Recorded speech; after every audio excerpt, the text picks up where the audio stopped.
Senhores tenham cabanhos, bem. Senhores tenham entranhos, entra.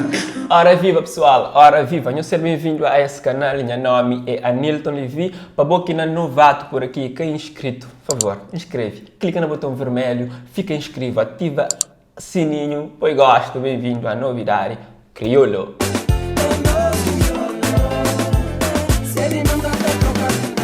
Para começar a novidade crioulo de hoje, nós trazemos um novo tema de CJ Patronato. A música é rap introspectiva. Já está na YouTube e está a ter um bom feedback. Nós chega um cheiro. Flama mama essa mistura, metendo trabalho, história. Só que 9 meses depois, maternidade del diploma. Augusto Silva lança novo tema. Que resta, mas nada. É novo videoclipe desse artista que na privada fala Anilton, está também uma forte. Isso para 2020, pessoal, nós se prepara para ter coisas bonitas para trás. Mas enquanto que chega, nós fica com um cheirinho de que resta, mas nada. Vamos. Resta quase nada, sentimento da flutua, solidão da pancada, burruma minha própria mala. E bom, você é curioso para saber como que ganha 100 mil escudos?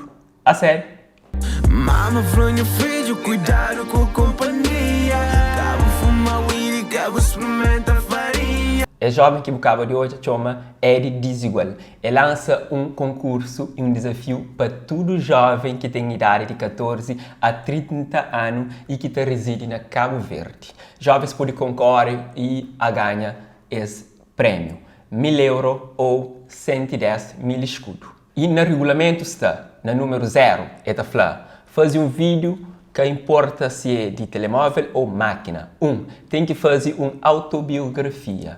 2. Desafio desenvolve ideias, projeto com aquele 110 mil escudos. 3. Está ser apresentado que as 10 melhores ideias ao público e o público decide através de votos qual que é a melhor ideia. 4. Projeto deve ser enviado para e-mail afrovision@gmail.com.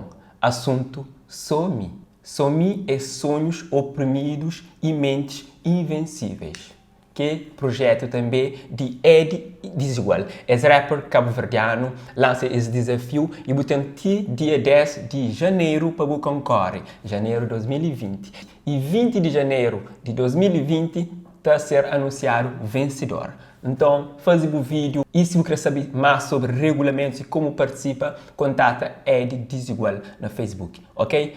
Participa. Pessoal, nós estamos ao fim desse programa e eu queria trazer-nos ali um trecho de último convidado que teve na convidado especial, Mário Lúcio, pessoal. Não se acredita exatamente. Para mim, que ela é chega topo de uma caminhada. A hora que a gente fala de artista, a entrevista a Mário Lúcio, fogo, que ela tem que ir direto para o currículo. Eu sou um cheirinho e se você gosta, se completo nesse canal, ok? Então deixa o link na descrição ou por aí na card. One love. A ignorância pensamento de futebol, em que não prefere para nosso time sempre ser pior do que nós. Para no futebol é que derrota de um é vitória de aquele outro. Não, na arte não. Vitória de uns é vitória de todo alguém. E derrota de um é derrota de humanidade inteira. Um pensamento pessoal, Alexandre Mário Lúcio Souza. Certamente falando com ele, não podia tinha horas e horas de contar uma história, de passagem de sua vida, não ficava ali internamente. Para o futuro, os equipes todos. Futuro é um conceito, futuro que até existe. Yeah. E passado também é criação de nós próprios. Tempo que até existe é aquele, é o tempo tal. Então, para ninguém que cria angústia, não o que ainda que tem, para pode nem que tem vida amanhã. Para ninguém que cria angústia, para o futuro pode ser pior. Não, no futuro deve. O que não pode evitar para o futuro ser pior é fazendo o melhor hoje na presente. O que não pode construir um futuro melhor é fazendo hoje na presente. Conclusão, só existe o presente, né? O resto é ansiedade.